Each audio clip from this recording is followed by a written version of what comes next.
Vamos falar finalmente de hematose, de troca gasosa, mas antes, vamos para esse slide aqui porque ele traz um fato interessante. Quando a gente fez o tutorial lá sobre o controle de fluxo sanguíneo, nós vimos que quando uma região tecidual tinha um aumento de taxa metabólica, consequentemente um maior aumento de oxigênio, consequentemente maior produção de lixo metabólico, esse lixo metabólico servia como uma substância vasodilatadora. Para que, se naquele local o fluxo está diminuído, eu vasodilato para aumentar o fluxo, correto? Correto. Mas aqui, em termos de alvéolo, a gente não vê isso acontecendo da mesma forma que acontece lá nos outros capilares do nosso corpo, por exemplo. Então vejam essa primeira situação. Eu tenho dois alvéolozinhos, né? E eles estão aparentemente normais, né? Eles estão realizando trocas gasosas, olha aqui, com os vasos sanguíneos e tá tudo muito lindo, perfeito. Não existe a morte, nem a doença, nem a corrupção. Nessa imagem B, senhoras e senhores, eu tenho uma outra situação hipotética. Esse alvéolozinho aqui da esquerda, ele tá suave na nave. Porém, esse alvéolo aqui da direita, ele tem uma coisa interessante. Tem algo de errado com ele, de modo que... Bom, não sei, tem algo de errado com esse cara aqui, entendeu? Só tem, engole essa, tá? E o que tem de errado com ele tá fazendo com que ele ventile pouco. Olha só, a pressão de oxigênio nele tá reduzida, menor PO2. Enquanto, obviamente, né, se tem menos PO2, está aumentando a PCO2. Olha só o ponto de saída desse alvéolo, como está bem constrito, bem fininho em relação ao outro que tem mais espaço para o ar passar, né? Então o ar novo não consegue chegar aqui, por isso que não tem muito oxigênio, porém o gás carbônico que está vindo da circulação sistêmica está se difundindo para cá, por isso que a PCO2 está aumentada. Nessa situação, a gente imagina que, logo, uma vasodilatação, né, para chegar nutrientes ali. Porém, pasmem, é o oposto que vai acontecer. Enquanto lá nos capilares teciduais as células vão liberando substâncias vasodilatadoras para dilatar o vaso e aumentar o fluxo naquela região, aqui é o oposto. Olha só como a vida é um paradoxo, né? Liga aí, meu brother, eu não terminei ainda não. E é graças a esse comportamento oposto que, vejam bem, como esse alvéolozinho tá com pouco oxigênio, o vaso que tá passando perto dele fica constrito. Olha só que negócio incrivelmente louco. Porque essa constrição, uma vez que esse vaso passando por aqui se constringe, ele canaliza o sangue que passaria por aqui para passar por esse que está funcionando, para trocar o gás e compensar esse que não está fazendo nada. Isso é uma desigualdade do sistema capitalista neoliberal, vocês entendem? Ele foi desprezado. Uma vasoconstrição aconteceu aqui e desviou o fluxo desse que não estava sendo útil para o Estado, não estava gerando riqueza, e canalizou o fluxo só para esse que está funcionando. E o miserável ficou aqui, olha só. A diminuição da PO2 tecidual ao redor do alvéolo, que está subventilado, está pouco ventilado, constringe as suas arteríolas, desviando o sangue para os alvéolos melhor ventilados. Quer dizer, é que nem a vida moderna, né? É um sistema opressor. Se você trabalha e está dando lucro para o teu patrão, para o Estado, você recebe o incentivo à saúde, à pesquisa, a tudo. Porém, a partir do momento que você tem uma debilidade, você para de ser uma população economicamente ativa para o Estado e para o seu patrão e você não é mais útil, você não recebe mais investimentos, a previdência é uma merda, a aposentadoria é baixa, então outra pessoa vai literalmente tomar o seu lugar.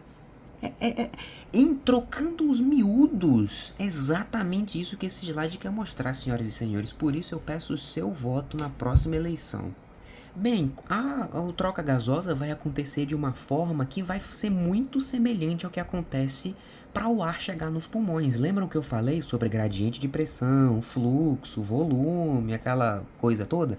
Vai ser muito semelhante ao que vai acontecer aqui, tá? Pois bem, respiramos, o ar passa lá pelo nariz e vem descendo. Ah, mas tem uma coisa bem interessante aqui que eu quero falar para vocês. Aqui nós temos o ar seco, né, com uma pressão de cerca de 760 milímetros de mercúrio. Desses 760 aqui, 160 é só de oxigênio. Daí, quando o ar chega mesmo nos alvéolos, a PO2 é 100. Aí você pensa, ué, mas que pombas está ocorrendo? Eu não hablo espanhol, porque aqui em cima a PO2 é 160 e aqui é 100. O que acontece aqui, meus frendos, é que o vapor de água, quando ele umidifica o ar, o vapor de água dilui o ar. Por isso que o oxigênio perdeu 60 milímetros de mercúrio de pressão parcial em relação aqui em cima, beleza? Uma vez que o ar alcançou os alvéolos, a troca gasosa vai acontecer. Mas por que ela vai acontecer? Por causa daquele mesmo esquema de diferença de pressão. Então eu tenho aqui chegando no meu alvéolo um sangue riquíssimo em dióxido de carbono, a ponto dele ter em sua composição cerca de 46 milímetros de mercúrio de dióxido de carbono, de CO2, enquanto que o ar que eu acabei de respirar aqui no meu alvéolo só tem cerca de 40 milímetros de mercúrio. E aí, olha só, 46, 40, aqui tem mais, aqui tem menos, logo, difusão. O CO2 tende a passar, né, pela fenestração entre alvéolo e capilar, é uma membrana bem fininha, então o CO2 passa e vem pro alvéolo, né? Até que essa PCO2 aqui, que tá 40, por ganhar, né, por estar ganhando CO2, ela suba para 46, o mesmo valor que estava aqui. Só que, como o gás carbônico veio daqui para cá, aqui vai ficar 46 e aqui vai ficar 40, né? Ele se difundiu. Do oposto, olha a PO2 do sangue venoso, 40 milímetros de mercúrio. E olha a do sangue, a do ar que tá chegando agora, 100 milímetros de mercúrio. Tem coisa pra caramba para as nossas células. Nham, nham, nham, bon appetit. Então o oxigênio a favor desse gradiente vai começar a se difundir. E aí o sangue oxigenado vem pro coração esquerdo, liga de novo e aí ele vai ser bombeado, né, lá pelo coração esquerdo para poder chegar nos capilares, os capilares que estão ali nos tecidos. Ah, olha aqui o sangue arterial, como eu falei pra vocês. Depois que o sangue passou pelo alvéolo, olha como ele tá. 40 milímetros de mercúrio de dióxido de carbono, antes era 46, né? 6 milímetros ele se difundiu para lá pro alvéolo e o alvéolo já expulsou. E antes que só tinha 40 de PO2, agora tem 100, meu brother. As mina pira. E aí, esse sangue, uma vez bombeado, ele vem pra cá, pra circulação sistêmica. Chegando aqui, olha as minhas células como elas estão. Elas só tem uma PO2 de 40 ou menor, né? Porque tem aqui um sinal de menor igual. Então o que vai acontecer? Adivinha, aqui tem mais, aqui tem menos. Difusão. Aí o oxigênio vem pra cá. Aí aqui tem mais CO2 e aqui tem menos, então o CO2 vem pra cá. E o ciclo de la vida está completo, senhoras e senhores. Esse gráfico aqui é para mostrar justamente que a troca gasosa nos alvéolos, ou seja, esse processo de o alvéolo trocar ar com os vasos sanguíneos, esse processo é influenciado por o oxigênio que chega nos alvéolos, né? Me diga aí, como é que você vai ter oxigênio para suas células se, primeiro de tudo, o ar que você está mandando para dentro não tem oxigênio? Então você vai lá para o topo do Everest, que só tem 50 milímetros de mercúrio de oxigênio, quase não tem oxigênio. Como é que... E quando chegar, meu Deus, você tá maluco, brother. Entendeu?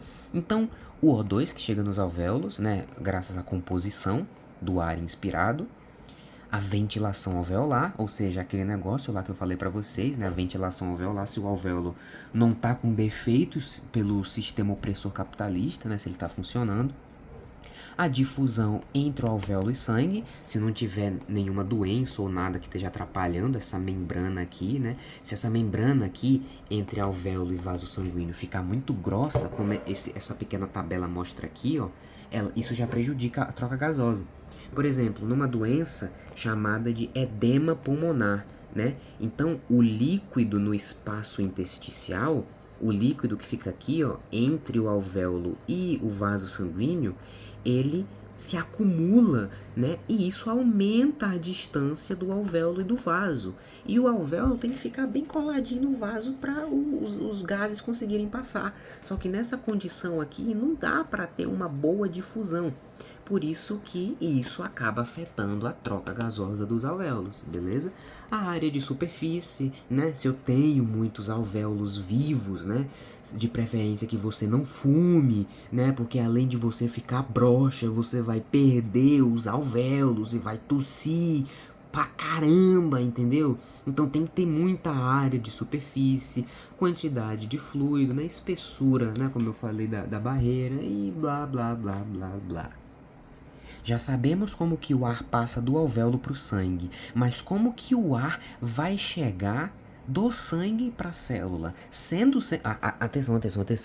Atenção, agora vocês vão pirar o cabeção. O gás, ele não se mistura com líquido.